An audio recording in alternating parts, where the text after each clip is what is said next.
What? Wait, I muted myself. Oh my god. Did you at least press the recording button? Yes. Oh We're my live. God. Hello. What a nub. All right. Hello. This is the Knights of Mustafar podcast. I am one of your less currently dumb co-hosts, Darth Honor. Are you sure about that? I'm pretty sure. And I'm the dumb one, Dr. Panda. I said currently dumb. These could be like positions that we switch, obviously. I was fun to be dumb earlier. Anyways, we're gonna be talking about Star Wars. Do you have any news? I don't have any. Yeah. Well, first of all, how are you? How was your week? I feel like we should open with like stuff that we actually did. Like, I don't know. My week is pretty depressing. All right. Well, never mind. So my week. I don't know if you want to talk about my week. All right, fantastic. Let's go into Star Wars then. No, what about your week? You got some sweet news. Like, go ahead, share it. Be proud, bro. No, it's on my own stuff. You know, I'm not gonna self promote. Use code Panda at. You absolutely should. That's kind of the point here. So on the channel, I recently announced a partnership with Gamer Advantage. Blue light glasses. You can use code Panda at checkout there to save 10%. And I've been working with a lot of stuff with Alt Customs, the keyboard company, and that is also code Panda. Sweet. That's all the self-promotion I'm giving you. The glasses look really cool. I'm literally looking probably to buy the Inferno ones because they're really sick. They're really sick. And I need a new prescription so I can look half decent in them. Or so I can actually see. Sorry, that's what I meant. Yeah, I mean, seeing is half the battle. I'd rather just look half decent, you know. I mean, that's what I'm currently doing. Just trying to look half decent and then worry about if I can see or not. That's why I'm rocking the wrong prescription currently. Cool. I guess the only cool thing I've got is my affiliation with Sector 6, which, by the way, I just came out with a special edition Knights of Honor baseball jersey. The thing is really sick. It is really sick. Zach Sass and Mitchell are they're gods among humans. I literally talked to Zach earlier today. I was like, hey, I would love to have a special jersey that I could just wear to PAX East, which, by the way, both myself and Panda will be there. So basically the whole podcast is going. Yeah, right? So if you stop by, or if you're at PAX East and you want to say hi, you want to talk about Star Wars, like, please stop us, because we will fucking nerd out about Star Wars. Yep. Well, we'll go over more stuff as it gets closer. I don't know what I'm allowed to reveal about what I'm doing yet, so I won't. But yeah. Okay. I don't have anything special except I'll have stickers and business cards. Yeah, I'll have business cards and I mean, I got some G Fuel packets if y'all want it. Maybe some keycaps. I don't know. I'll take some keycaps. Oh yeah, that's what I should do. Yeah. Okay. Anyway. All right. Well, I have a Star Wars article for you if you're ready for it. Yeah, let's talk about Star Wars. So we said, hey, we don't have a whole lot of news. So just a little bit of backstory. We sort of scrambled. This episode is not when we normally record. We normally record on Sundays. It is now Thursday, and we are finally recording. So we did the rewatch of the episodes a while ago. So we're gonna try to recap ourselves because it was a while, and didn't get a chance to get a whole lot of Star Wars news. But this just literally posted like maybe 2 hours ago. Are you ready for the headline? I'm ready. All right. Disney's immersive new Star Wars hotel will begin taking reservations later this year. So I actually knew about the Star Wars hotel. I did too, but did you know that they're taking reservations? I did not know that specific detail, but I think I did know that it was supposed to be a thing that was happening by the end of this year. It's called the Star Wars Galactic Star Cruiser. Mm-hmm. And it's supposed to be literally furnished like you're living inside of a Star Destroyer. Yes. Which is awesome. And apparently it says fans will begin their ascent into space by entering the terminal before ascent into space with a launch pod. This is when they'll simulate the experience of blasting off into space. I don't know how that's going to work.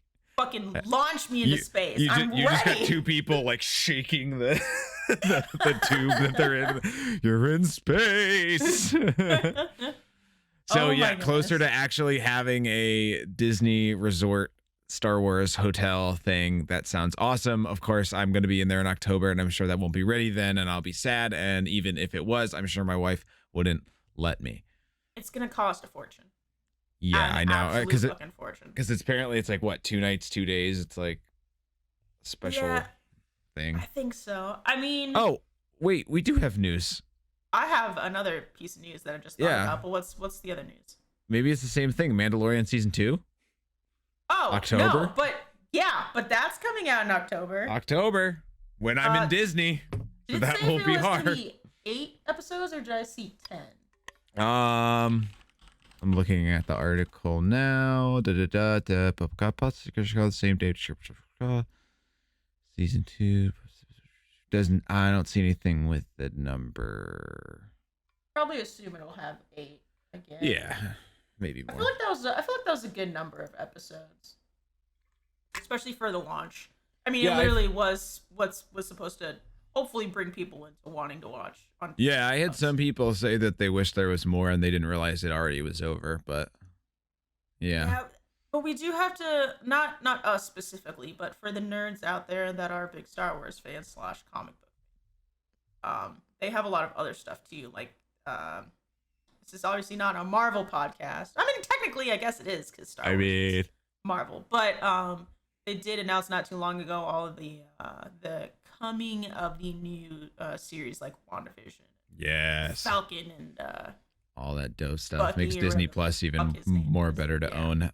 It makes sense to do it in October though, to sort of space it all out, and please don't cancel Disney Plus. Here's more stuff. Exactly. I have a friend, a guy that I was just talking to, and he's like, yeah, I need to remember to cancel my Disney Plus since Mandalorian is. I'm like, but it's coming up in October, and he's like, I don't have anything else to watch on there. And I'm like, oh, Rebels, Clone Wars. I mean, something. Clone Wars episode 3 on revert on loop. Yeah. Oh yeah. Episode 7 on loop. I think that might be my favorite episode. Oof, we'll get there. The only other thing I had news-wise that I just thought of is if you guys haven't heard me talk about her before, there's a YouTuber. Her name is Jenny Nicholson, and she is my favorite YouTuber of all time. She is absolutely hilarious. She's a huge Star Wars fan also, and just a fan kind of nerdery in general. But she, like myself, had a very similar opinion about Rise of Skywalker. But one thing she did talk about that I thought was actually really interesting is, and I think this was on her Twitter account. She was talking about how apparently they've delayed the I don't remember if it was the audiobook version or the actual physical copy of the Rise of Skywalker. I'm pretty sure novel. I talked about this last week. You did? Yeah. Are you sure? I'm pretty sure. Unless we had a side conversation and it wasn't on the podcast. Oh, I don't remember. But in case I don't know. But anyway, in case you missed it. Actually, I think you did. But they also mentioned that the art of the Rise of Skywalker book is also on delay, which I thought that was super interesting because they must have like really shot a lot of different scenes for them to be like, shit, we need to redo this book, which scares me. That's all I got for news. Yep. All right. Well, you want to get into episode 3? Let's do it. All right. Chapter 3, The Sin. Are you ready for the synopsis? Do it. Mando, the fan name of the nameless Mandalorian bounty hunter, returns the bounty and uses the reward to forge a new armor. At the covert and underground lair, the other Mandalorian bounty hunters express their disdain with consorting with the enemy in reference to the Great Purge, where many Mandalorians, including the Mando's family, were systematically killed a la Order 66. They have since lived in hiding, appearing once at a time so as not to reveal their numbers. Now that Mando is the most sought-out bounty hunter in their parsecs, their presence will be even less. However, since Mando did not violate the code, he has done no wrong and therefore is not dishonoring him. I feel like that doesn't do that episode a lot of justice, but no, but it does explain quite a bit. I guess it wraps it up. Yeah, no, it explains pretty well, actually, like the details of what happened, but definitely not the nitty gritty interesting things, which I'm gonna get into just a little bit. So, writing off the tale of episode 2, where we finally got to see Baby Yaga do some Baby Yaga stuff. So this episode starts in space. After they left, what was that, Arvalo 7 or the previous planet that they were on? Yeah. I forget what it's called. It was the one with the Jawas. Yes. Yes. Where they got Mando got stuck there because of his the Jawas took pieces off of his cruise ship. So the one note that I have from them transitioning through space back towards Navarro was that you could really tell that Mando was starting to get attached to the child. Because I think this is the first time where Baby Yaga takes the little like end of the takes the little end of the stick, the little ball part off. He wants to play with it. He's like pressing buttons and shit. And Mando's like, no, you can't do that. But you can like tell he like looks back at him like he doesn't hate him, you know? Like there's definitely some compassion there. Right. Which I thought was really interesting because normally when you think of the Mandalorians, like you think of like Boba Fett and those types. I think like even though they weren't Mandalorian. Well, but he sports it on his gear, so it's really fucking confusing. You know, you kind of think of them maybe not so much as like not compassionate, but they have to be pretty hard, you know, exterior wise, because they're actually bounty hunters. Like Right. Can't really have a whole lot of a feeling there in order to kind of do your job and do it well at that point.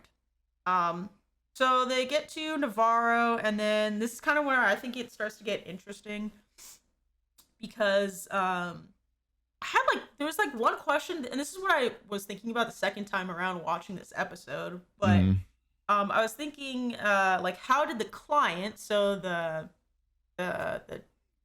old Republic, I can't think, the old Empire guy, the old Empire officer, how did they find out about Baby Yaga? Because, you know, he was sitting on some kind of deserted planet being held by probably some like rebels. Not I mean like good guy rebels, I mean like barbarian, like, you know, nobody rebels.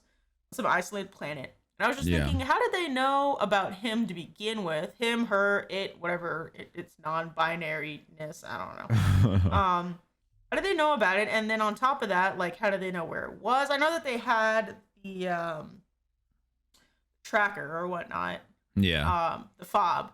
But I was just thinking, like, you know, that's kind of, I mean, when a creature has that much force, like sensitivity, I guess it might be easier to find them, but I don't know, because look at Luke Skywalker, you know, in the original trilogy. I thought that was kind of. But he also closed himself off from the Force. Oh wait, from the original. I thought you were talking about 7. Oh yeah. Here's my theory though. Like I feel like that'll get answered. I feel like it has a lot to do with who the real villain is that we find out later in the series. I feel like he has a lot more pull. Towards the end with the you know the. That's what I'm saying. Sword? Oh, right. Okay. You're trying to be subtle. Sorry. I'm not picking up on clues. I'm tired. It's late. I'm sorry. Moff Gideon. Moff Gideon. Okay. I think it has to do with him. It's a badass name, by the way. I want to be called a Moff. All right. Moff Honor. Moff Alexis. Or Moff Honor makes more sense. Moff Honor. You no. I feel like my role in this is to sprinkle some trivia in between your things. Is that cool? Can we do that again? Yeah, absolutely. All right. So you remember the bigger Mandalorian that fights with Mando? Yeah, the one with the turret. Yep. The carry turret, yeah. Voiced by Jon Favreau. You know, I think I remember reading that somewhere. Yep. That's cool though. Like he should have a voice in there. But it's not 100%. Actually physically him though. Correct. Okay. That's pretty fucking cool. I got actually a piece of trivia for you if you're curious. Okay. Maybe it's one of mine. Maybe this one actually came from Jon Favreau as well. So in the scene where Mando turns or goes to pick up his reward for turning in Baby Yaga, he gets that big white bucket thing. Yep. Beskar, right? Do you know the background of that white bucket looking thing? No, maybe. Oh, this is so exciting. Okay. I actually see. This is why I love Jon Favreau, because he does some like really, really small nitpicky things, very detailed. That like if you're like a fan, you like looking for these like really weird kind of things, and you pick up on them. It's really, really cool. Right. Very detailed. But so that bucket like thing is supposed to be an ice cream maker.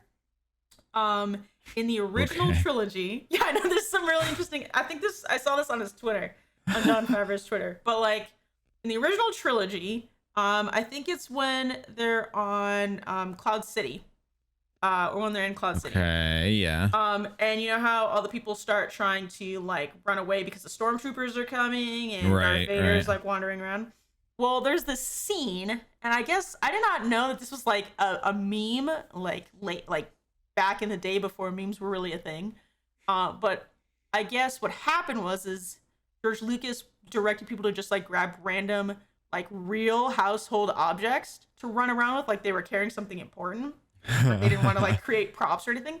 So somebody brought like that white bucket ice cream maker and was running like away from the stormtroopers carrying it. And I guess it was like a meme thing, but like Jon Favreau decided we're just gonna bring back the ice cream maker and we're gonna bring it back. We're gonna make it so it holds the Beskar. And I thought that is in my list. That is in my list right here, actually. Is it? Yeah, it's called a Cam Tono. Yes, I forgot he had a name for it too. Yeah. Cam Tono. Yeah, I thought that was carried hilarious. by Wilro Hood on Cloud City. Yeah, there it is. Yeah, they had his name. You have his name and everything. I do. I'm prepared. Fancy. Oh, also when I first gave the synopsis, I forgot to mention that this is directed by Deborah Chow. That name sounds familiar. She's directing Kenobi. That's right. And she did she's done a couple episodes here and there of like Iron Fist and like Man in the High Castle, Better Call Saul, Lost in Space, that kind of stuff. She did some stuff for Mr. Robot. Movies like The Hill, Flowers in the Attic, The High Cost of Living. Okay. Yeah, but I'm excited to see Canadian, apparently. What she's gonna do in Kenobi. I know you don't care, but I do. No. So listen, we're gonna have to make an episode about this because I care, but I feel very similar about the Kenobi series as I did to Solo, which I haven't been able to talk about quite in depth yet on the show. I mean, you kind of shared your disdain for it in a general way. No, but I mean that's different. That it wasn't a good movie, period, in my opinion. That's a little bit different than me thinking it shouldn't have been made in the first place because it's a pointless movie. They're like two different. I have two very different takes on why Solo is terrible. They fit together very nicely, but we'll save that when it gets closer to if we actually end up getting Kenobi, because that's been set back a half dozen times. Although then they keep saying it's not true, so I don't know what to believe anymore. I'm just gonna not believe anything until I see a trailer. Right. Or unless something gets like officially announced at D23. Ooh, yeah, that's true. Yeah. That is true. All right, we got off track a little bit, but okay, so That's I have this one my fun quote. I have this one quote from the Empire officer that I thought was really interesting. It's a little long, so I apologize, but it's the Empire is no longer, and the Beskar has returned. When one chooses to walk the way of the Mandalore, you are both hunter and prey. Yep. Yeah. How can one be a coward when one chooses this way of life? Actually, that wasn't the Emperor. The Emperor. The Emperor, yeah. It was I always forget her name. Person that makes his armor. Oh, the blacksmith. Yes. I don't.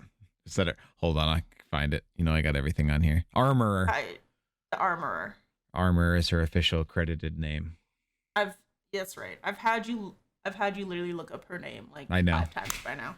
I apologize. I'm not remembering it either. Armorer. Yeah. So I thought that was really cool, and I think that's like you can tell in that scene that all the other Mandalorians really respect her, and they won't F with her, and like that kind of reminded them that hey, like you guys probably most of them didn't choose to be a Mandalore, like it was just part of like the family or part of the clan, because I know what was it? I think in one of the Rebel seasons, and I think it's delved in probably more in Clone Wars. They talk about how there's different clans for the Mandalorians, which I thought was really interesting too, and they would kind of have these civil wars between the clans. I thought that was really interesting. I really, really love that quote. That's probably my favorite quote from this episode. This is when we get what? Oh, sorry, I didn't. Oh, fun fact. Yeah, no, give me the fun fact. Right. One of Grief Karga's hired men is a Zabrak. Did you notice that? I did not. First alien species from the what? Did you just say what is a Zabrak? Oh no, it's Darth oh god, Maul. what's his name? Yeah, Darth no. Maul species. No, I know. I'm sorry. I'm like my favorite species in Star Wars, Honor. I mean, yeah, but it's the first time that anything from the prequel trilogy has appeared in the series. But you're gonna see more of that going on. Oh, I was gonna say, for some reason I was thinking of, I literally cannot think today. The guy from Rebels, the big purple guy. I can't remember. I literally can't think today. Don't worry about me. While you're doing that, apparently in the client's warehouse in the background, there's a companion cube from Portal 2 that can be seen. Oh, no kidding? I'll have to go back and like. Yeah, I'm gonna have to do that too. Okay, so I was thinking about Zeb from Rebels. He is Lasat. Not even close. You can see my brain is a little melted right now. Yes. All right, this is where we get the "This is the way." Yes. Saying which. This is the way. This is the way. It's the way. Yep. And then we get introduced to the whistling birds, which, by the way, I think if there was one thing I was a little bit disappointed with in all of the Mandalorian, this is like a tiny nitpicky thing, but they used the whistling birds way too soon. Yeah, he was like, "Here's these whistling birds," and like 5 minutes later, I know, like, be careful with them. You only get like this one chance, and, and then like later on in the same episode, they're gone. I'm like, oh. Well, shit. I guess he doesn't have any more of those. So that's like probably the one thing I was like, oh, okay, well, sure. Then you get sexy Chrome Mando. I like to call him the Captain Phasma of Mandalorians. Extra shiny.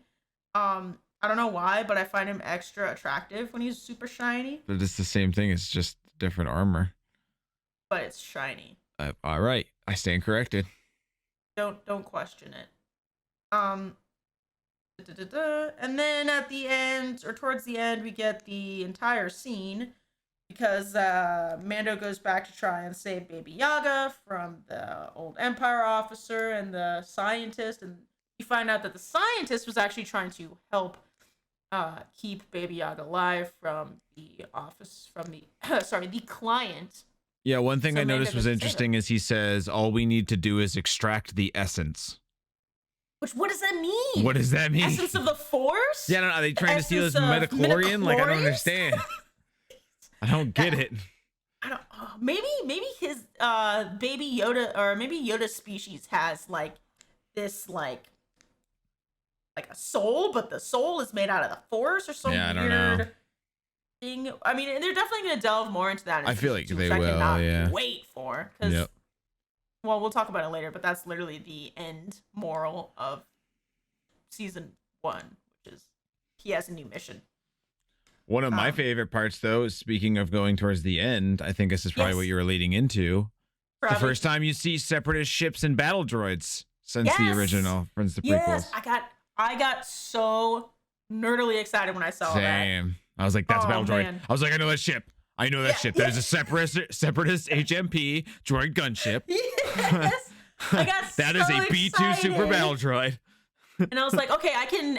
And you know what? It was really, really smart because they were able to, and I love when people are able to do this. They were able to like timestamp a memory without actually having to explicitly say it by having those droids in it, which I thought was real. I love when they can do things subtly like that, but people are able to pick up on it. Anytime they add more stuff from the prequels, it makes me happy. Like, I just get so sad because it's almost like they just try to ignore that it happens because of the general reception that most people have with them. But they're canon. Like, you gotta. I mean, so I like that part of it. I think people give the prequels a lot of shit, which I don't always necessarily agree with. It definitely has its issues, but so does all of the other fucking trilogies. Mm-hmm. So, yeah, I had a friend, shout out to Ami if she ever decides to listen to this. She went through Star Wars for the first time these last 2 days. Oh my, she's a real human being now. Yeah, she was texting me updates on her journey. So every 5 minutes I get the, oh my gosh, Darth Vader is his father. And oh my gosh, Yoda dies. How is that possible? And like, yeah, I mean, oh my gosh, Anakin Skywalker's Darth Vader. Yeah. What? That's hilarious. That's actually adorable. Yep. I love that. Yeah, and then I mean, honestly, the last part of this is actually a really short episode. I think it was only like 38 minutes long. It was 37. You're close. Okay. But that's counting like 3 or 4 minutes of credit scene, right? Post credit scene. Yes. Or roll time. So, but it's definitely action packed. In the last scene, like I was trying to say before I got so rudely interrupted, I'm just kidding. I probably interrupted myself, which happens. Probably. Was he goes back to save Baby Yaga, and then he comes back and he's literally tracked down by every single guild member, because the bounty is now on Mando, to get the asset back. And then right when he's kind of like shit out of luck, all the Mandalorians come out of hiding and they help him out to escape. This is the way. Because this is the way. Yeah, I mean, we were gonna rate episodes, weren't we? Or is that? I think we talked about it, but we never did. We did for the Rise of Skywalker, but we haven't for episodes. No, we haven't. Maybe you want to do when we get to the very end, we rate them in order. Oh, yeah. Okay. Oh, you want to rate the episodes specifically, like in order? Oh, I don't know. Them? I mean, I don't know. Oh, that would be hard because I don't think I know. That's what I was thinking. Them apart. I mean, I think this whole series is great, so I don't think I would give it anything other than a 9 or a 10. So. Yeah, I think the worst thing I had to say was about the whistling birds. Yeah. It just doesn't count for anything. But this episode was great. Like I said, it was short, but it didn't even seem that short because of all the action that was in it, especially towards the end. And I think we all knew he was gonna go back and get Baby Yaga, but like, yeah, it was so good. It was so good. Yeah, it's sort of now you know what the story is, right? Those first 2 are the setup, and now you're getting into what it's gonna be. And I'll tell you what I sort of was thinking in the next episode. That we're gonna do in a second here, 4.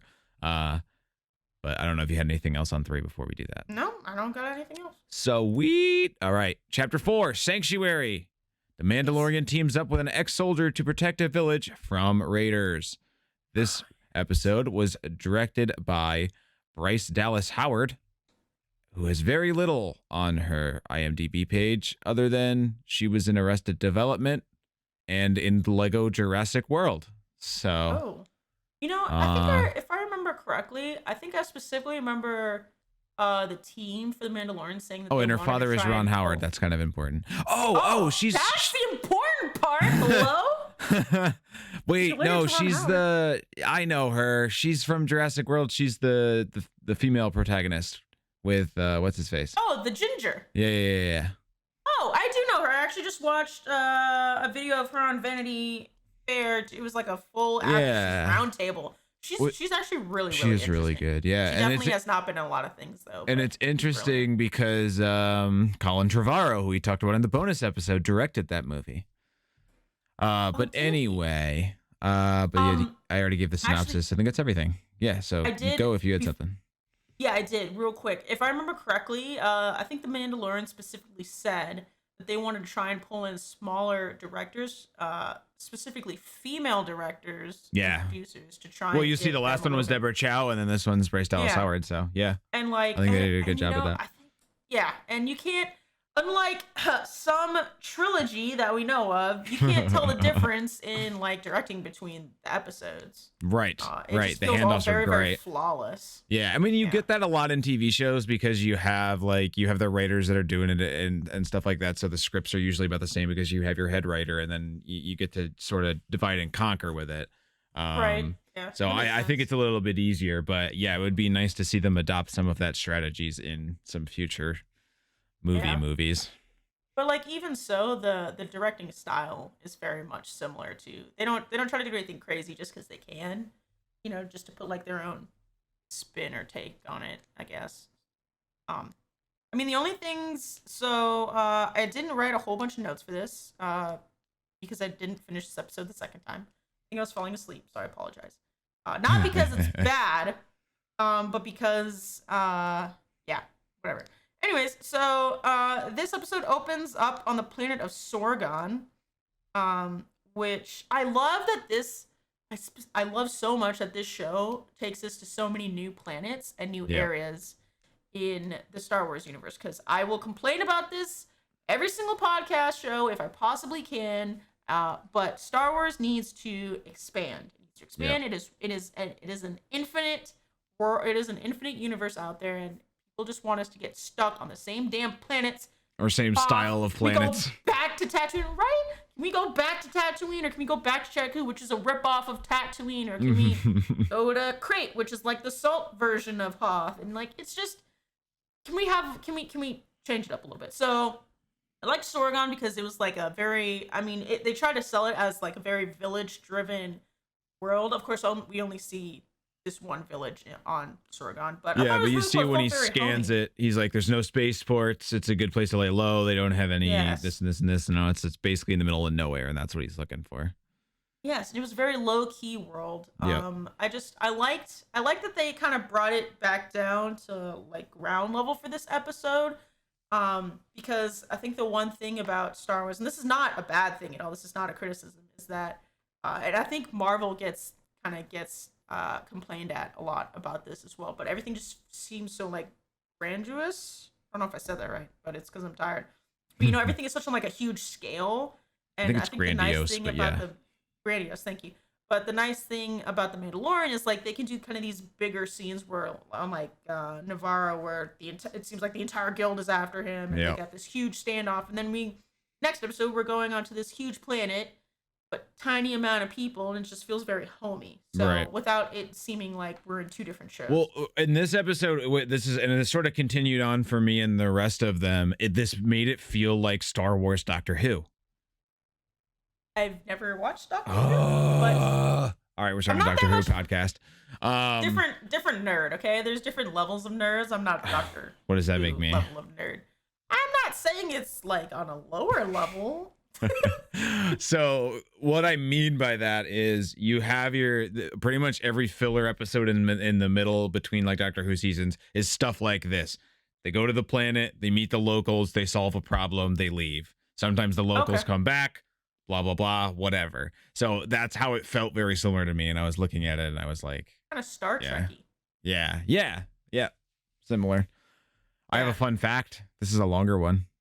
Oh, give it to me. Bryce Dallas Howard said in an interview with The Hollywood Reporter that she has 2 children, ages 6 and 11, and they were on set with her quite often, but were not able to talk about the baby with their friends. She says, the thing I was most nervous about with my kids had been on set quite a bit. So they had seen the baby, interacted with the baby. So every time they would go to school, she would say, "What are we not going to talk about today?" And they would say, "The baby." And they said it's confusing for them now that they can, after having to stay quiet about it for a year, can actually talk about it. That's hilarious. If I was a kid, it would have just slipped out accidentally. Oh, yeah.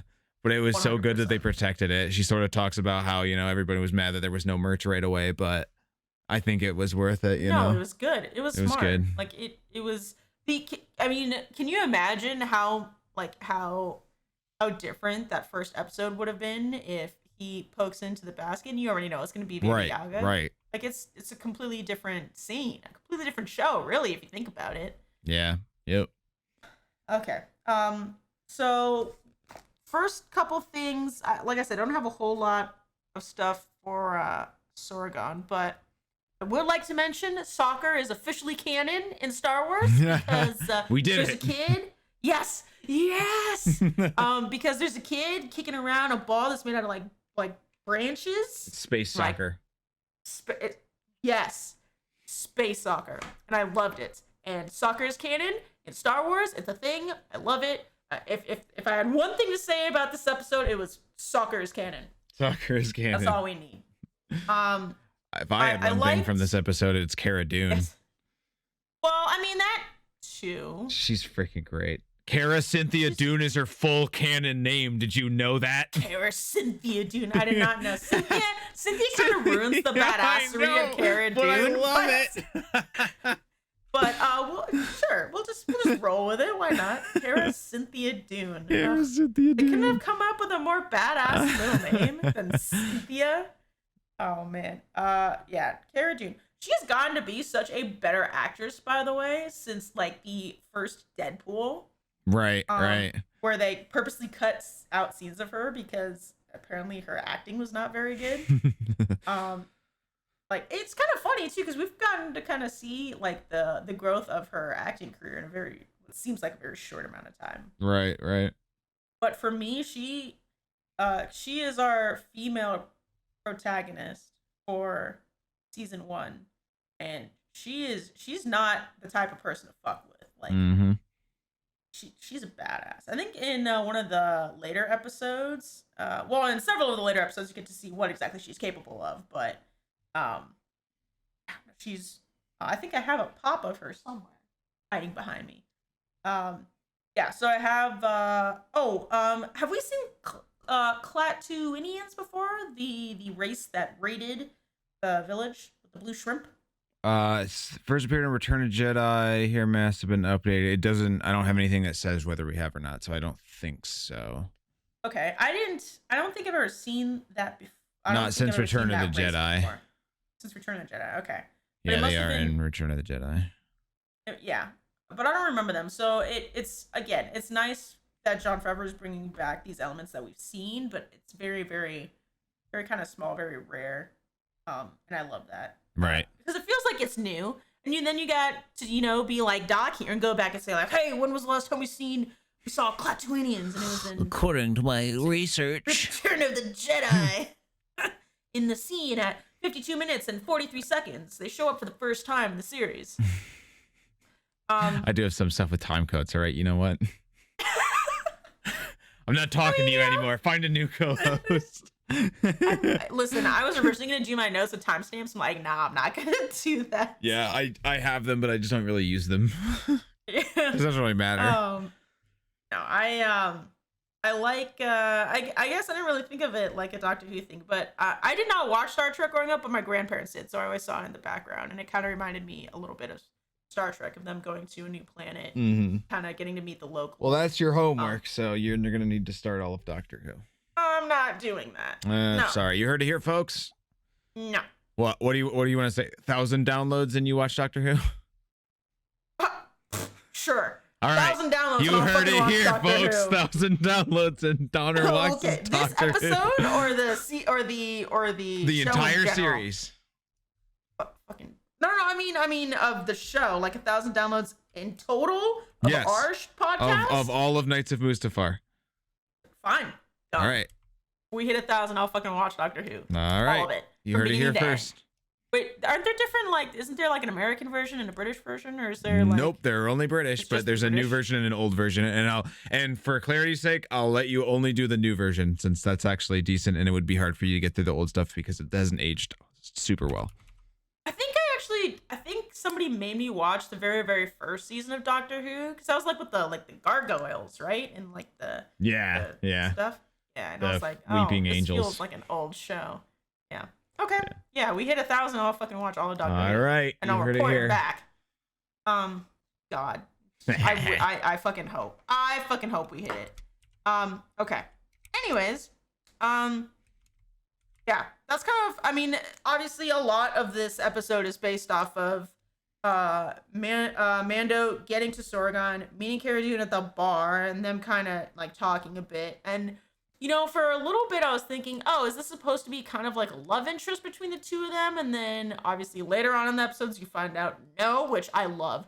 One thing that is a huge complaint, specifically about female characters and I'm gonna bring this up because I want to, in not just TV shows but also movies. I think even more so in movies is that it feels like, or it doesn't feel like, there's like this theory where like most of the time females are in a movie or in a show specifically to be the love interest right of another character, and it kind of just, it's a little bit degrading because female characters can have their own personality. And I really liked this version of Cara Dune, who I think was in Legends, if I'm not mistaken. I don't think this is like brand new. I'd have to go back and look. Anybody that's listening knows for sure. If you could hit us up on like Twitter or something, or on our email, that'd be cool. But I just like that she was her own kind of strong character. She like Mando, I think, learned pretty quickly that he's not gonna fuck with her. Right. This is the episode with the soup, right? Yes. You want some Yes. soup? That's my favorite. And then them fighting each other, and they kind of get to like a tie, and Baby Yaga's just standing there with the bowl of soup. Chilling, the greatest gift of all time. Honestly, though, it really is. It's so good. So I like that they're kind of equals fighting style wise, but they also fight very differently. Right. And then you find out later on, and not just this episode, but in the series, I think in the next episode as well, because I think they're on this planet for like 2 episodes long, if I remember correctly. But he starts to get a little bit interested in one of the female villagers for the village that they try to protect from the Empire. Yep. Well, not Empire, but not the Empire. That's why I'm like trying to sit here and whatever. Some stormtroopers and shit. And ATSTs. Yes. And yeah. That's I mean, it was a good episode. Again, I like Mando and Cara Dune trying to teach civilians how to fight with like sticks and shit and how to shoot. And I thought it was interesting that the female that Mando kind of seems to be showing some interest in knows how to shoot. That was super cool. I liked watching the little kids playing with Baby Yaga, and Baby Yaga is just running around like trying to eat frogs and shit, and the kids love him. Yeah, that's normally what I do. That's like most family reunions for me, is I'm just walking around and eating frogs. And kids are running after you, trying to like follow you. Yes. Yeah. And there's blue shrimp everywhere. Yep. Hashtag blue shrimp. Yes. Hashtag blue shrimp. There you go. All right. We got our episode title. I want to do hashtag blue shrimp and soccer is canon. But yeah, that's true. That's true. It could be either one. That's a toss up. We'll figure it out. Yeah. So that's pretty much, like you said, this is kind of a filler episode. Yeah. The next couple are sort of like that. Yeah, but this is also the episode where we meet Cara Dune. So right. Major character introduction. That's all I got for this episode, though. What do you got for what'd you like about it? Yeah, I mean, I really like the introduction to Cara Dune. I really like this idea of the, traveling and the Doctor Who type thing. I know you don't get the reference, but traveling to different areas and helping the thing. I like the use of the freaking ATST with the red eyes and all that stuff. That was sick. Which they said was inspired by Jurassic Park, which is funny. Really? Yeah, considering I did not hear that. It was directed by Bryce Dallas Howard. Right. Yeah. Oh, that's cool. Okay. Yep. Yeah. Well, yeah, I think this is the first time we also see him take his helmet off, but you don't see his face. Yeah, no, this is a straight Master Chief in Halo moment where he takes off the helmet, but you don't actually get to see him. Which I just don't get, because he says if I take my helmet off in front of another person, I can never put it on again. And then he takes it off literally like 5 seconds after he said it in front of an open window. Anyone could have looked over to the right and just saw his face. Well, this is, it doesn't count in a TV show. Yeah, and to be fair, I didn't think this is not a spoiler alert because this has been out for a while. I didn't think we were gonna see his face at all this season. I was kind of hoping we wouldn't, but we did. Right, yeah.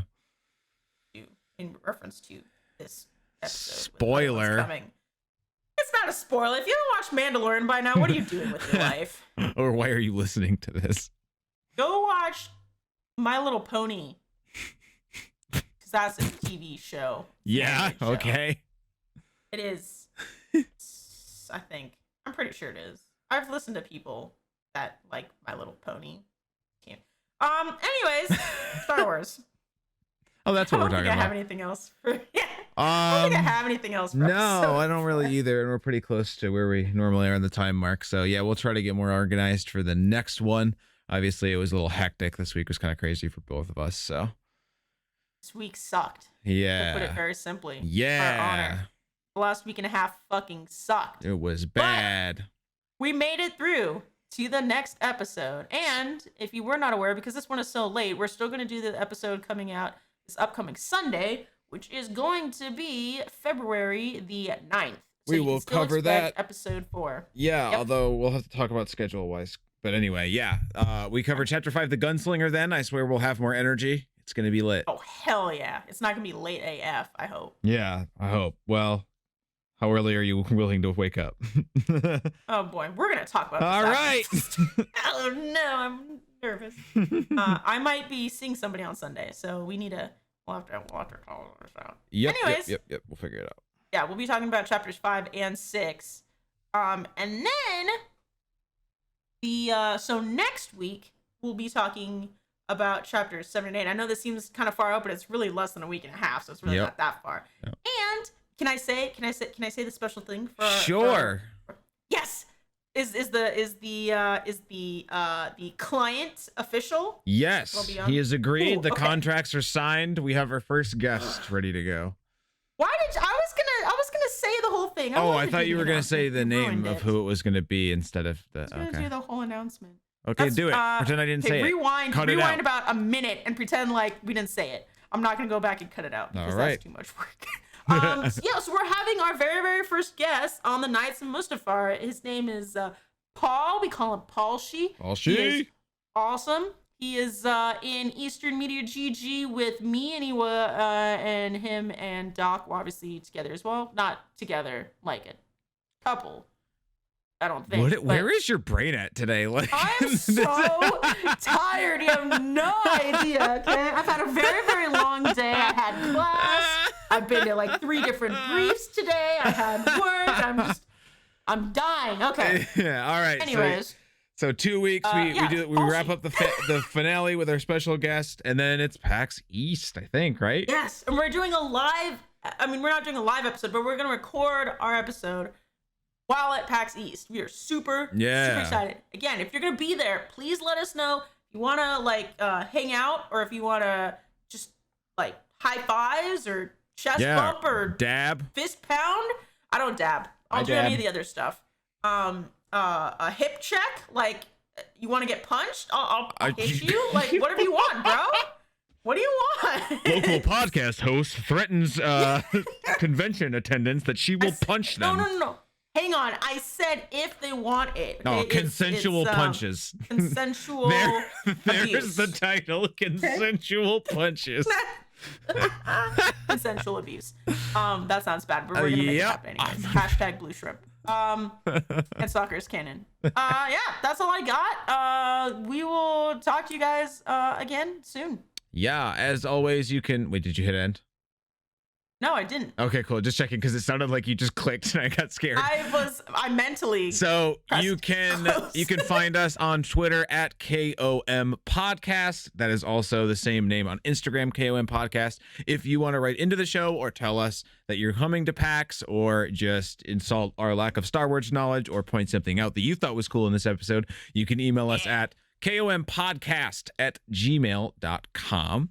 Yes. We are pretty much everywhere. If you're listening to this, then you figured out how to listen to us. Yeah, I mean, is there anything else? Spotify and iTunes. Yeah. Those are the 2 ones right now. I'm still trying to figure out how to get us on Google. Yeah, that's true. I have some friends apparently that want to try and listen on Google. So okay. We'll figure that out. We're still trying to figure out if we're going to keep putting these episodes on YouTube. So if you're listening on an actual podcast streaming service and you would like to see the YouTube videos, please let us know. It is a little bit of a pain in the ass because my internet sucks and it takes 10 years to upload a video on YouTube. So we do have still a couple out there. Like we do record a video version of this, so if that's something you're interested, let us know too. Yeah, absolutely. And obviously you can find me on Twitter at Darth Honor. You can find me on Mixer at mixer.com/Darth Honor. You can find me on Instagram at Darth.Honor. And I think that's pretty much it for the socially thingies and stuff. And I'm Dr._Panda on Twitter and Dr. Panda PhD on Instagram. Mixer.com/Dr. Panda PhD. Yes. Yep. That's it. Yep, that's it. Also, I'm wearing my favorite Gryffindor sweatshirt right now. Wait, are you Gryffindor? Yeah. Oh my gosh, we're Gryffindor twins. Do you really see me being anything other than Gryffindor? You could be a Slytherin. You know what? It's funny you say that because every time I take the quiz, I'm like 95% Gryffindor, and that last 5% is always Slytherin. Yeah, I always get like half Gryffindor, half Ravenclaw. Oh, that's a good combo to have, though. Yeah, Ravenclaws are so underrated. Oh man. All right. Anyway, that's for the Harry Potter podcast. All right. Well, send us out, Honor. We have spoken. No. Oh, okay. What? No. Yes? No. I thought you wanted to be the one to say as always, and then I say it. Oh yeah. Okay. Let's do that. All as right. always. We have spoken.